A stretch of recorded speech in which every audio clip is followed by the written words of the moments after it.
¿Qué tal? Muy buenos días y bienvenidos aquí al Ateneo Café Universal. Bienvenidos a una exposición realmente interesante e importante y además es un privilegio que esté aquí en Medina de Pomar. Y nosotros en Merindades Digital no queríamos faltar a la cita y además teníamos esa responsabilidad también de transmitir a todas las personas que nos siguen la exposición de Alejandro Quincoces que se va a desarrollar, como hemos dicho, aquí en el Ateneo. Y al propio Alejandro Quincoces lo tenemos. ¿Qué tal? Buenos días. Buenos días. Bueno, antes de nada, ¿cómo te encuentras? Bien, fenomenal. Como decía un poco, los cuadros ya colgados, todo terminado y bueno, ya con la responsabilidad cumplida y satisfecho. Y personalmente, ¿en qué momento de tu vida o etapa creativa te encuentras? Pues bien, muy estable, ¿no? Es decir, continuando con cosas que ya vengo haciendo desde hace más de 20 años, pero incorporando de vez en cuando alguna cosita nueva que siempre es necesario, porque si no la satisfacción es incompleta. Hay que tener un plan, un proyecto futuro que le dé sentido a la vida del pintor, vamos, del artista, ¿no? Hay que hacer algo nuevo siempre. Y que sirva de motivación, además, Que ¿no? sirva de motivación, repetirse, saber que lo que vas a hacer ya lo has hecho muchas veces y que tú lo sabes, tiene bastante poco sentido, al menos para mí. Porque el día a día, ¿cómo es para un pintor, para un artista? El día a día siempre es un día de búsqueda, siempre es de pensar, siempre es de escribir, siempre es de pensar lo que vas a hacer, siempre es de pensar en el nuevo plan, siempre es de pensar en lo que le falta aquello, o que le falta lo otro, o lo que has conseguido de allí, pero siempre, nunca el resultado nunca es lo bastante completo, ¿no? Es decir, hasta que llega un momento en que, bueno, uno se siente razonablemente satisfecho de lo que va haciendo y entonces decide que aquello está digno de exponerse, y entonces uno lo saca del estudio. Pero cuesta llegar a estar satisfecho, uno es demasiado perfeccionista, le da vueltas, o llega un momento en que dice, ya está hecho. Es prácticamente imposible, porque primero hay que tener un plan, una idea, que es una elaboración, por lo menos en mi caso, muy larga, porque uno tiene dudas, ¿no? Uno siempre considera que uno ya se conoce, sabe que todo es un proceso como heurístico, ¿no? Es decir, tú razonas, haces y evalúas, ¿no? Y vas constantemente elaborando nuevos planes a partir de los problemas que has visto anteriormente, ¿no? Siempre es verdad, es que es aquello de que el éxito viene dado a partir del fracaso, ¿no? Es decir, tú elaboras a partir de lo que has fracasado y a partir de ahí elaboras cosas nuevas. Pero la satisfacción es casi incompleta. Pero bueno, hay que también saber asumir ese fracaso. En tu caso, ¿ha habido muchos fracasos? Sí, el fracaso forma parte de la vida constantemente. Lo que pasa es que los éxitos que vas consiguiendo también son constantes, afortunadamente. Son, por lo menos, éxitos en la medida que uno cree que el éxito tiene que llegar, ¿no? Es decir, uno sabe que la perfección es imposible, pero también uno sabe que hay momentos de satisfacción, ¿no? Es decir, cuando uno ha cumplido con aquello que deseaba tener, con aquello que deseaba hacer, con aquello que le llena, con aquello que se corresponde con uno mismo, entonces uno podemos decir que ha ido llegando a ciertos objetivos, ¿no? Y entonces, pues vamos estableciendo metas, ¿no? Y uno de esos objetivos es llegar a esta exposición, 10 cuadros que tenemos aquí, 10 por tanto pinturas que se van a encontrar todos los que acudan al Ateneo. Como presentación general, ¿qué podemos transmitir en torno a esta exposición que se llama La sombra de la luz? Podemos decir, como decía antes, que son cuadros que corresponden con cosas que vengo haciendo desde hace ya muchos años.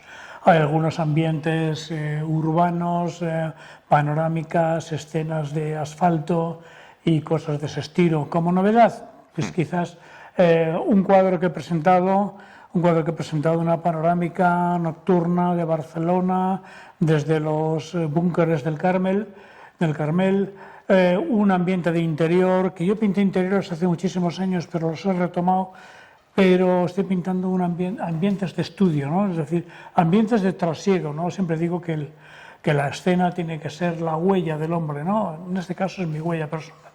Y son escenas cotidianas, escenas muy aprendidas, muy cogidas por mí, muy vistas muchos días, muchos años, las que uno va elaborando planes mentales y a partir de ahí, bueno, creando imágenes más o menos satisfactorias. Y tenemos detrás de nosotros cuadros de gran tamaño, enfrente otros 4 cuadros de menor tamaño, ¿verdad? Sí. Sí, aquí hay algunas escenas de gran tamaño, de tamaño bastante grande. Hay una panorámica de Bogotá detrás de nosotros. Luego también hay una escena de un ambiente de Siria, porque también pinto escenas de situaciones, de ambientes de paisaje de guerra, ¿no? Vamos a llamarlos así. Paisajes en los que el hombre va creando cosas más o menos desagradables o muy desagradables, ¿no? Pero bueno, son el trasfondo de situaciones que van ocurriendo en la vida, ¿no? ¿Y cómo ha sido el proceso de creación? Es decir, si ha sido continuo, si ha habido intervalos, el tiempo que te ha llevado. Siempre es un proceso continuo. Otra cosa es que a veces no pintas porque estás elaborando más planes, ¿no? Pero el proceso siempre es lo mismo, es decir, por lo menos en mi caso, es decir, es escribir, tomar fotografías, es un proceso muy largo y después ya ponerte a pintar. A partir de esos resultados vas continuando y elaborando nuevos cuadros a partir de experiencias de los primeros, ¿no? Es un proceso constante. A veces hay intervalos de no pintar, pero ese es digamos, yo diría que es la parte más importante de todo, porque pintar más o menos te puedes poner a pintar más o menos pronto y acabar más o menos tarde, pero el proceso de pintar es siempre el proceso que culmina, pero que es un proceso, yo diría, menos importante al final, porque pintar ya he pintado muchísimo. Pintar todos los pintores más o menos profesional siempre ha pintado muchísimos cuadros. Sí, que eso fluye, ¿no? Casi no voy a decir que sale solo, pero... No sale solo, pero eso forma parte del asunto, ¿no? Eso, digamos, la parte práctica es la parte, yo diría, lo menos importante de todas, porque la parte más importante es conseguir que aquello que has pintado luego, tras un proceso de maduración, logres convertirlo en algo mejor siempre, ¿no? Bueno, vamos a seguir despertando el interés en todas las personas que nos ven y hablar muy brevemente de dos cuadros que tenemos delante de nosotros. Es más fácil hacerlo así. Por ejemplo, aquel de allí de la izquierda, Alejandro, ¿qué has querido transmitir? ¿Qué es también lo que se ve? Es una escena muy habitual, muy cotidiana de Barcelona, visto desde el Carmel.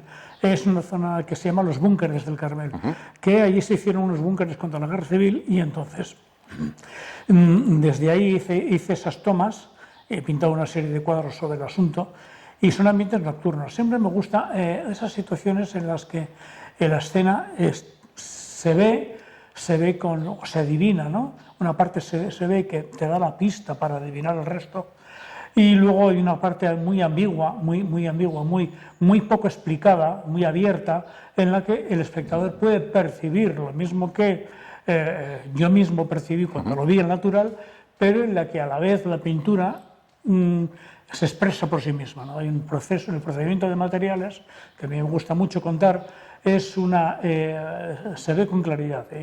Es un proceso técnico en el que hay una parte de materia muy densa, hay partes muy diluidas, muchas capas de veladuras superpuestas unas sobre otras. Es un proceso, un juego de materiales en el que la pintura por sí sola tiene una expresividad sin necesidad de contar la imagen, pero en la que se combina con una imagen recreada a partir del natural que nos da una pista sobre el natural, sobre la escena. Que el cuadro nos traslada hasta Barcelona. ¿Y ese de la derecha que tenemos? Eso es una vista desde Erandio, desde la ría. Es una escena que yo he visto muchísimas veces, cientos de veces, recorriendo la ría hasta Las Arenas, haciendo fotos, y en la que se puede apreciar claramente una escena de noche todavía no completamente cerrada, una escena de luz un tanto transitoria en la que ya ha pasado el crepúsculo, pero estamos entrando ya en noche cerrada. Todavía puede apreciarse un poco de la escena, porque todavía no es noche completamente negra, y todavía está la escena bastante abierta en la que hay un motivo más de primer plano, de plano medio, que crea la forma, y luego un fondo de escenas como de Baracaldo, en la que hay unas luces que nos sugieren el ambiente de fondo, la escena del caserío urbano de fondo. Bueno, pues esta exposición, que no es la primera, no sé si recuerdas que hace 7 años, cuando empezaba el Ateneo, ¿no? A dar sus primeros pasos, aquí estabas. Es la segunda que, la segunda que fue una exposición placentera, porque aquí me he encontrado siempre con amigos y me he encontrado muy a gusto. Y bueno, pues que me gusta venir por aquí, ¿no? Y bueno, estuve muy a gusto en aquella primera exposición. Me propuso Jesús hacer una segunda. Y bueno, pues estoy encantado de la vida con venir aquí otra vez y repetir. La exposición ha quedado muy bonita, creo que tiene fuerza y bueno, yo creo que la gente la va a disfrutar. Y yo creo que también, que la gente va a venir, va a disfrutar de esta pedazo de exposición de Alejandro Quincoces. Y antes de despedirnos, si te queda algún reto por conseguir, si te has marcado algún objetivo o algo que te hiciese realmente una ilusión especial, ahora estoy en el en un mundo plan, del arte. ahora estoy en un plan mental que consiste en hacer escenas quizás de aeropuertos, quizás de ambientes muy descampados, con algunas figuras que pongan, que sugieran la escala, ¿no? Que sugieran la escala de la escena, ¿no? Y bueno, escenas en las que, como siempre, hay una situación, ha pasado algo, se supone que puede pasar, porque son escenas transitorias en las que, del tiempo, ¿no? Han ocurrido una serie de cosas, hay una serie de gente y que bueno, que está en situación de lo que está ocurriendo. Y siempre lo mismo, ¿no? Es decir, he estado muchos años sin poner a nadie en el paisaje porque hay una serie de pistas que indican que han ocurrido cosas, que ha estado una serie de personas que han estado haciendo cosas, pero en este caso que sí que voy a poner ese elemento de la figura humana como algo más bastante sustancial dentro de la escena. Y con esa pincelada, nunca mejor dicho, por dónde pueden ir, ¿no? Los siguientes pasos de Alejandro Quincoces. Nosotros nos despedimos invitando a todas las personas que nos ven, que se pasen por aquí ya en ese horario de tarde, lo vamos a dejar también escrito en la propia noticia, para que vengan al Ateneo a disfrutar de esta pedazo de exposición y de todas las actividades que hace la gente del Ateneo, que no paran durante todo el año y que tienen una actividad casi frenética. Alejandro Quincoces, muchísimas gracias por estos minutos. Gracias a ti por estos minutos y bueno, encantado y hasta cuando quieras. Y gracias a todas esas personas que nos ven.